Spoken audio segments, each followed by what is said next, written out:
parents at the Momstars community. I am Dr. Pooja, and joining with me live is Dr. Mahima.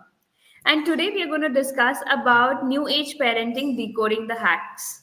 Well, this is a very interesting conversation with Dr. Mahima, who is a maternal child consultant and joining us all the way live from North. And she will be helping us to understand why this is the need of the hour. Dr. Mahima is a TEDx speaker and an author, a consultant, and many hats to her feathers and being a busy professional. She took out time for this live chat, and I really appreciate for all the efforts that she has helped us with. So I welcome you, Dr. Mahima, and I would love to ask you, how are you doing today? Thank you so much for a lovely introduction, Dr. Pooja. It's a pleasure to be here on your platform, and I'm really excited and looking forward to be discussing about parenting hacks and some nice parenting tips which will practically help out the new parents out there. Right. So, Dr. Mahima, post COVID, there has been a buzz about parents' connection with their kids, and people, mothers especially, are finding it a little frenetic. Like, how do I start taming my child, or I help my child into this connection, whether it's emotional or social? And they are a little clueless because post covid it is different scenario, and pre covid it was a different scenario. So what is your take on having a stronger bond with your child? So I think it's very important for the mothers and the fathers to give quality of time to their kids, because what is lacking in today's time from parent side is quality time spending. Once they also come back from office, and nowadays all parents are working, whether it's the mother or the father, they're not able to give dedicated quality time to their kids. Either they're on their gadgets, or they're doing work from home after coming back home, or they have multiple other things to look at. So what happens is that the kids feel that they're not getting enough attention. And when they don't get enough attention, they start doing, things that will help them to catch the attention of the parents, even if it's negative attention. For example, even if the parents want to get angry at the child, that is also attention for the kid. So it's Right. important that parents need to give dedicated quality time to their kid, wherein the parents are also not getting distracted, keeping aside their mobile phone, laptop, and giving quality of time to the kid by talking. I think talking is also something which is lacking. How often do parents ask their kids, okay, how was your day? Tell us everything. So I think that emotional connection is something that parents can start building up again, because the whole scenario during COVID got disturbed. Even kids were all doing their online classes, online studies. So there was too much online stuff happening for the kids and the parents. So now the physical bond, the emotional connection, the communication is something that parents need to start working on. And 100% it's going to take time. It's not something that is going to happen overnight. It's going to Right.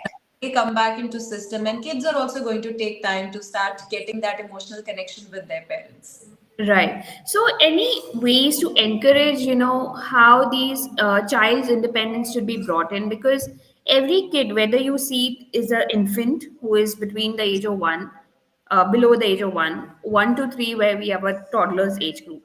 They are so independent. They don't want the interference of their mother or their father to do any activities. We don't have to teach them. But still, any good strategies which help them to become, more equipped to this kind of an independence, because this is a new age parenting. So I think role play activities play a very important role with kids being independent and at the same time getting supervised.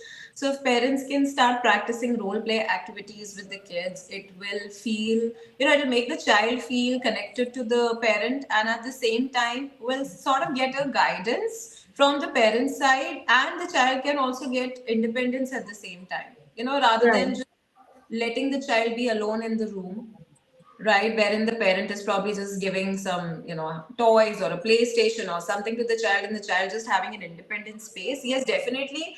Like we say for adults that adults also need me time.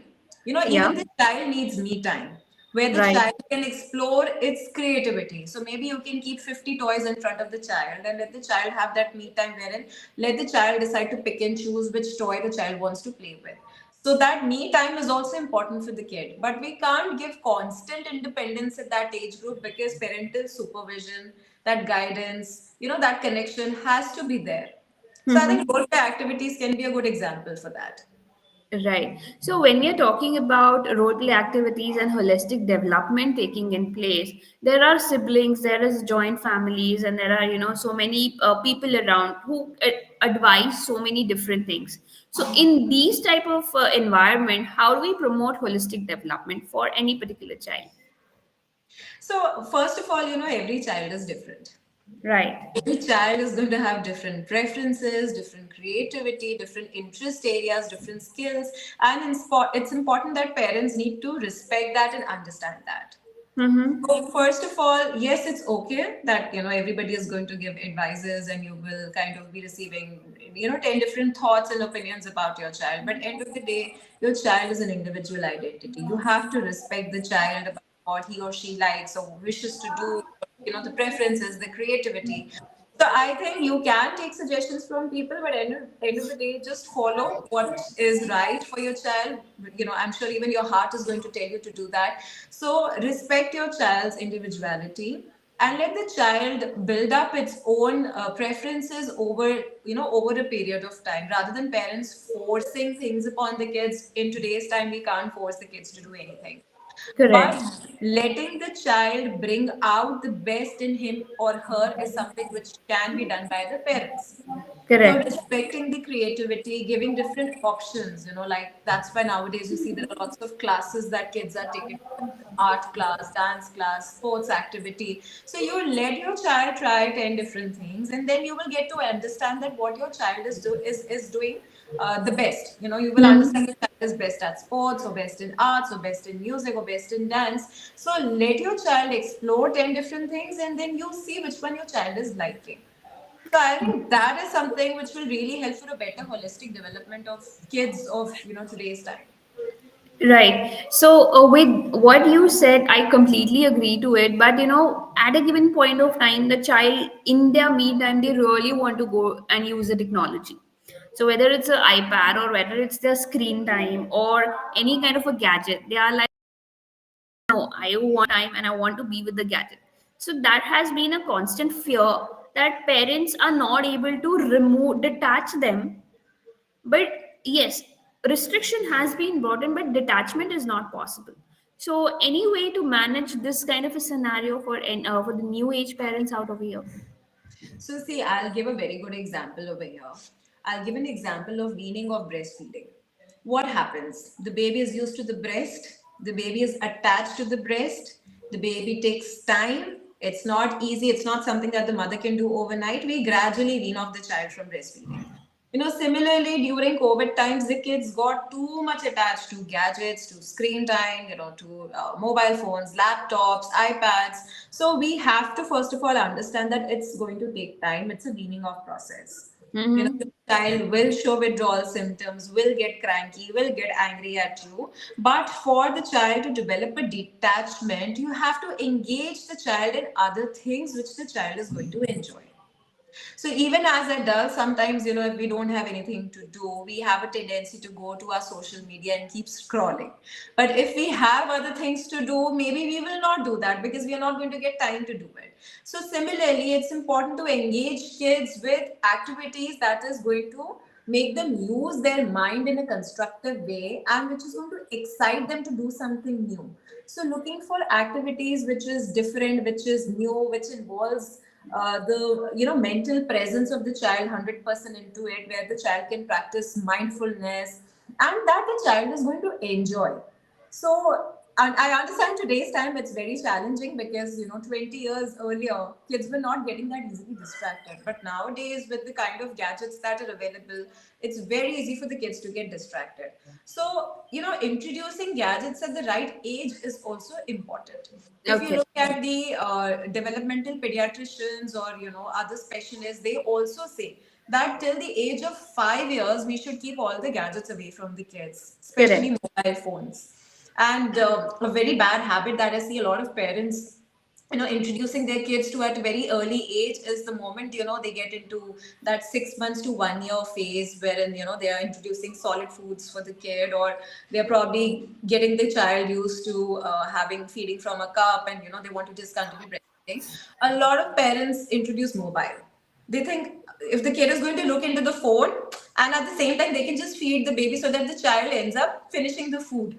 Correct. So that's the time when I see a lot of parents introducing mobile to the child at the wrong age. So Hmm. at least for the first 5 years, it's important that we keep away all the gadgets from the child.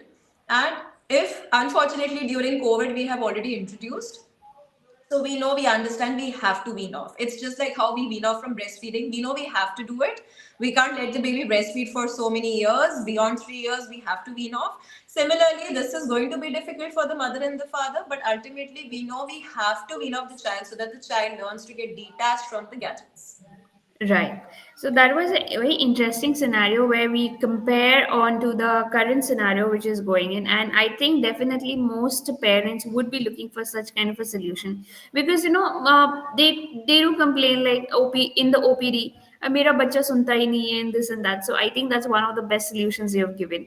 But now we come to the myth busting section where you would be I will be sharing a few myths with you and you will help us to decode them and understand do they really work in the present scenario. So the first myth, it says that giving my child everything they want is good so that they are happy and well adjusted. What would you suggest? Well, that's like spoiling your child for sure.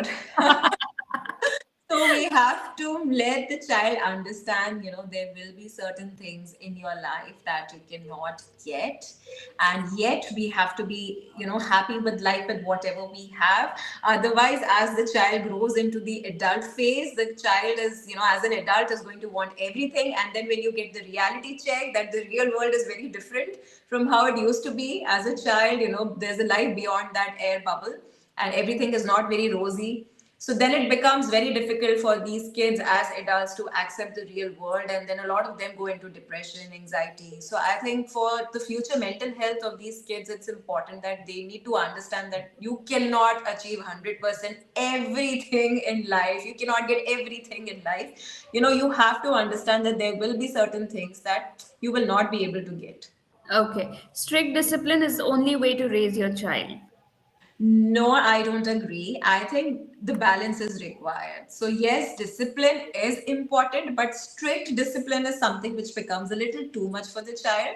Maybe flexible discipline is a better way to put it across, that yes, discipline, but with little bit of flexibility. Okay, so child to be innovative needs constant entertainment and structured activities to thrive. Yes, definitely yes. That the child will need playful activities, different kind of activities to be engaged, to get interest. If we look at the kids these days, if we talk about kids of today's time, they get distracted very easily. So Right, if the activities are not new, they're not creative, they're not interesting, your child is going to lose interest and then is going to say, "Mama, I don't want to do this." right. Technology is harmful and my child should be exposed minimally. Yes, like I said, for the first 5 years, keep all the gadgets away and technology away from your kids. And then gradually, as the age progresses, let your kid learn the right technology at the right age and time. Right. And last one, parenting should be instinctive. Seeking advice is a sign of incompetence. So I'll give a mixed answer here, that every mother or a father will have an instinct telling them that this is right for my child and this is not right for my child. So 100% listen to your instinct. But at the same time, scientifically, there are so many new things that are being proven or being advised by doctors, by experts, by seniors. So you also need to understand what is scientifically right and wrong for your child.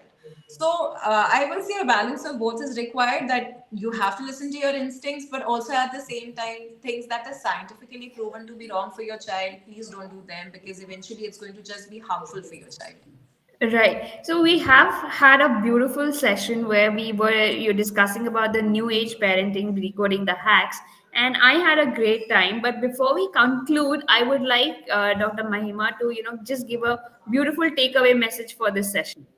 Okay, so I think for all the parents out there, I'm just going to say that every child is different, and the most lacking thing in your child's life in today's time is quality time from the parents. parents. So please give more quality time to your children. Let them know that you are emotionally available for them. You are there to talk to them, teach them how to communicate and vent out their emotions, because mentally we need to make our kids stronger.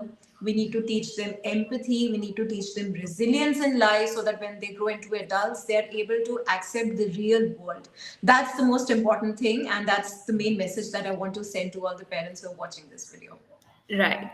So thank you, Dr. Mahima, for taking time out of your busy schedule and joining us. And it has been a great conversation. I'm sure that we come up with some amazing few new topics where we can discuss on parent community, because nowadays parents look for support system beyond their home and family and friends.